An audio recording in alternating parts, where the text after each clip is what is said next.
प्रतिमा अनावरण। राजीव गांधी के राजनीतिक दुश्मन वीपी सिंह से अब कांग्रेस को बैर नहीं, जानिए पूरा मामला।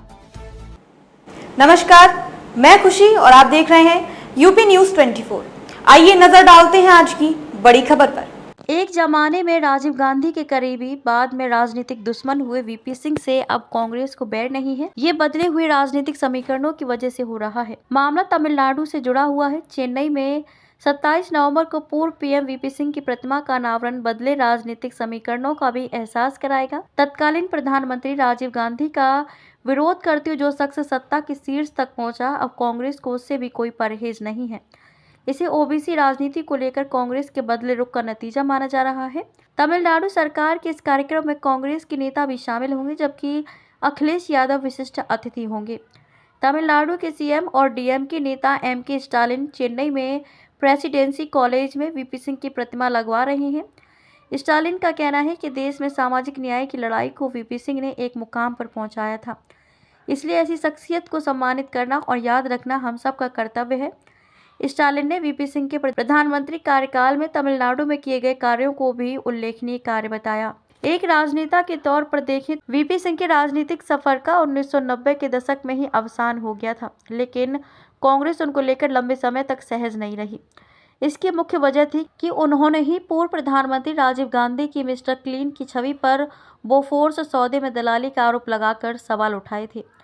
प्रधानमंत्री बनने पर वीपी सिंह ने 1990 में 10 साल से लटकी मंडल आयोग की सिफारिशों को लागू किया, तो राजीव गांधी ने इसे कैन ऑफ वॉर्म, जटिल समस्याओं का पिटारा बताकर दूर रहने की नसीहत दी। मंडल आयोग की सिफारिशें लागू होने पर ही ओबीसी जातियों को 27% आरक्षण मिल सका था। उसके बाद केंद्र में कांग्रेस सरकार ने 3 कार्यकाल पूरे किए, पर ओबीसी जनगणना पर उसका रुख कभी सकारात्मक नहीं रहा। इधर राहुल गांधी और मल्लिकार्जुन खड़गे सार्वजनिक मंचों से लगातार ऐलान कर रहे हैं कि कांग्रेस के सत्ता में आने पर जाति गणना कराई जाएगी, ताकि ओबीसी जातियों को उनका वाजिब हक मिल सके। कांग्रेस के लिए जरूरी है। OBC all India Congress committee AICC के सदस्य और तमिलनाडु कांग्रेस कमेटी के उपाध्यक्ष पौन कृष्णमूर्ति बताते हैं कि उन्हें वीपी सिंह की प्रतिमा के अनावरण कार्यक्रम में शामिल होने के लिए निमंत्रण मिला है और वे इसमें शामिल भी होंगे। जेएनयू के सेवानिवृत्त प्रोफेसर आनंद कुमार कहते हैं कि देश की समकालीन परिस्थितियों में कांग्रेस को सत्ता तक पहुंचने के लिए ओबीसी राजनीति का ही सहारा लग रहा है। इसलिए सामाजिक न्याय के मसीहा माने जाने वाले वीपी सिंह को लेकर ना तो अब वह कोई विपरीत रुख रखना चाहती है और ना ही इसकी अब कोई प्रासंगिकता या जरूरत बची है।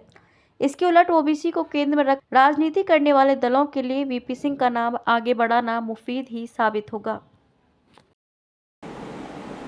खबरों में अब तक के लिए बस इतना ही।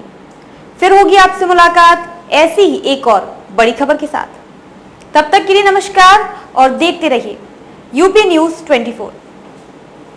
ऐसे ही लेटेस्ट अपडेट्स पाने के लिए हमारे चैनल यूपी न्यूज 24 को सब्सक्राइब करें और बेल आइकन दबाना ना भूलें, जिससे आपको लेटेस्ट अपडेट्स का नोटिफिकेशन मिल जाए।